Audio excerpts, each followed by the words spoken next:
Welcome to part 3.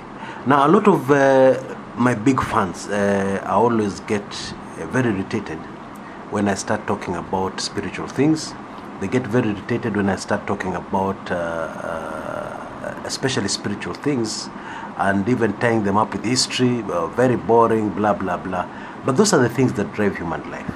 Yeah. Now, one of the things that you can never get away from is you can never get away from your past. Yeah, that's a given. You can never get away from your past. You can never get away from your past unless you do something very, very drastic. Okay.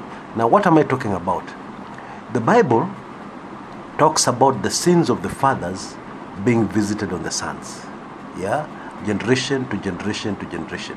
In other words, it talks about sons being punished for the sins of their fathers.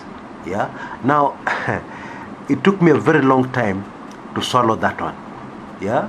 I asked myself, God is supposed to be love, God is fair. Why? Why should the sins of my father, yeah, which are not my sins, be visited upon me? What is in the Bible? Yeah. Now, older and wiser, and having been very keen to learn as much as I can, and I'm still very keen to learn as much as I can, that is my secret. I'm always willing to learn. Yeah. Now, being older and wiser and having learned, I now understand that verse perfectly. Okay. There's some things you can do which will not affect only you, it will affect your children. Not some things. There are very many things you can do which will affect your children and your children's children and your children's children. Let me give you a simple example. Yeah. You're a father and you go and you murder an innocent man. Yeah. A person called Chris Musando. And you murder him in a most brutal way. You torture him, etc., etc. Yeah. Now, let me ask you: do you think what you have done will not affect your children, and your children's children, and your children's children? Hey, yeah. You just answer that one. Now, that's a perfect example. Another example: you take your own 2 feet and you go and you visit a witch doctor. Yeah, because you want something done. Maybe you want to make money, or maybe you want to fix somebody using witchcraft. Yeah. Do you think that will not affect your children and your children's children and your children's children?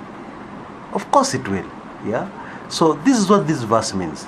The sins of the fathers will always be visited upon the sons. Yeah. Generation and upon generation and so on. Yeah. Now, coming back to what I said earlier, you cannot run away from your past. Yeah. So let's say you're a clean son. Yeah, my father did very evil things, blah, blah, blah, blah, blah, but I'm a clean son. So I want to get away from it. Okay? What do? You have to do something very, very drastic. That cycle can only be broken by doing something drastic. Okay? Let me just give you a quick example. You're born in a very poor village. Everybody there never goes to school. Everybody there is a failure. Everybody there goes standard 1, 2, 3. They drop out. They start smoking bangi the whole day, blah, blah, blah. They end up in poverty, all the evils of society, etc., etc. That's why you're brought up. You're born there. It's not your fault, but you are just born there and brought up there. Now, to break that cycle, you have to do something very drastic and something against the grain. Yeah? Because number one, people drop off at standard 3, you will go all the way to university. You've broken the grain. Yeah? You've done something drastic. Okay? And then you not only do that, you get away as far as possible from that village to do your things. Yeah, you've done something drastic. Yeah, and therefore you break the cycle of poverty and get out of it. That's what Kenyans do. That story should reverberate with a lot of people. It should ring true with a lot of people. But that's life. That's how it's done. Now, coming back to what we're discussing here, when President Uhuru Kenyatta came into power, yeah, I was one of the people who was really rooting for him. This is a young president. Yeah, he has seen a lot of what has happened in the country. He had an excellent chance to turn around things, make things better for Kenyans, and his chances were excellent because he was even he was the first president to be elected under the new constitution. Yeah, therefore he had a lot of opportunity to go against the grain, do something drastic, and get away from the past. Yeah, well, that didn't happen. Right from the beginning, it did not happen. And what happened is that the cycle continues and continues and continues, and it can only lead in one direction. Yeah, that road is very well known, and that road only leads to one place. Okay, figure that out for yourself. Okay, he had an excellent opportunity to set things right spiritually. Yeah, there's a man called Reverend John Gatto I keep on talking about. Yeah, the man came and he talked. He even wrote a book. He talked. He said this was a good chance for us to reverse the evil oaths that were taken during the Jomo Kenyatta administration, that could only break the country, could only bring chaos into the country. Yeah, and he talked and talked. Nobody listened to him. Yeah, the advisors of the president obviously saw this as a waste of time. Not something to look at. Yeah, and Reverend John Gatto spoke himself hoarse and went to join his forefathers. Yeah, he passed on. Yeah, but what he said and what he urged, yeah, clearly would have saved this presidency, and it would have saved the legacy of President Uhuru Kenyatta. But all that is water under the bridge now.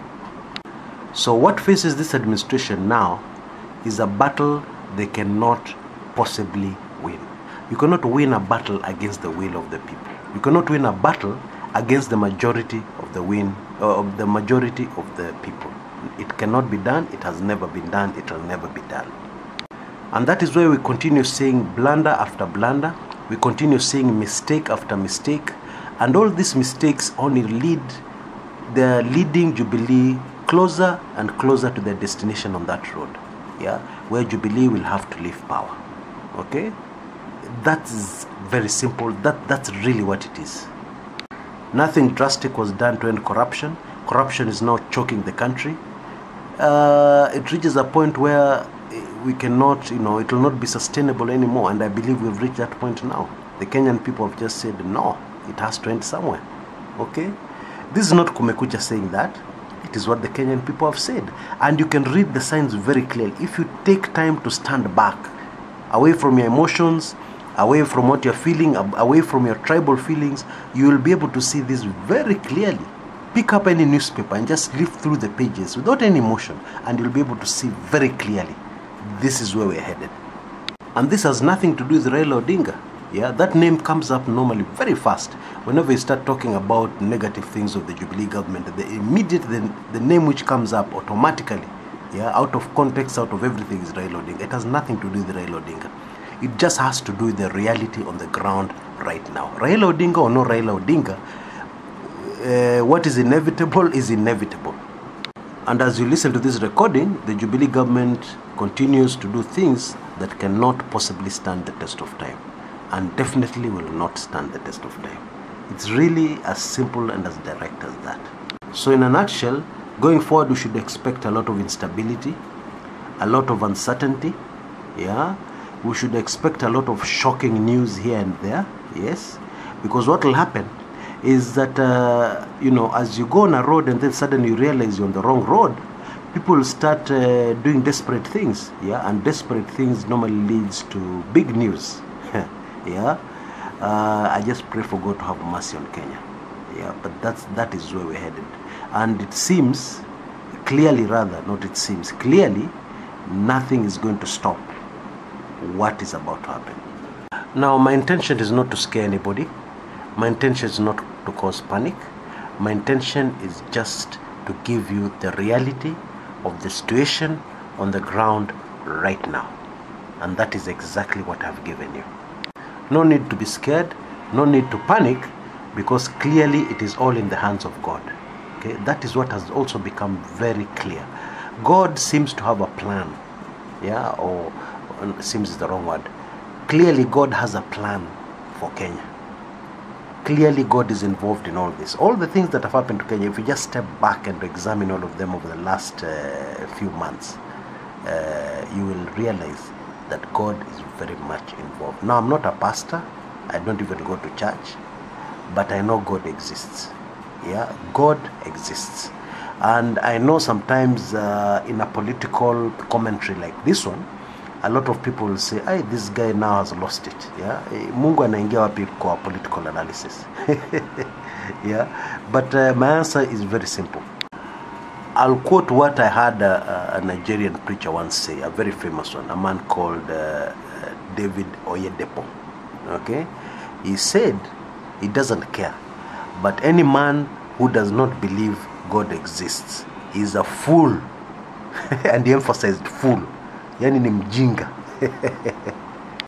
I dare add, anybody who believes God is not involved, hata na hiyo masomo yako yote, anybody who believes that God is not involved with that is unfolding in Kenya right now is a fool. Now that is very encouraging to me, the fact that God is involved. It's very encouraging to me because it explains a lot of the very strange things that have happened. For instance, despite everything that we've gone through, Kenya has remained peaceful. Have you ever thought of that? Despite all the provocation to violence and chaos and what, Kenya has remained peaceful. Thank you, Lord. Thank you, Jehovah.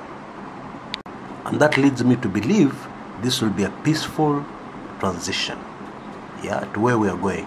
This will be a very peaceful transition. And I'm encouraged. Many men of God, including one that many Kenyans look up to, has said that God will take Kenya through this crisis. The crisis will pass. That is encouraging. And I'm afraid that that is the most encouraging I can be to you today. Okay, so I hope I've made things clearer, and I hope it is much easier now for you to predict through the uncertainties and everything what is going to happen next, what is going to happen to our beautiful, beloved country of Kenya. Until next time, this is Chris Kumekucha.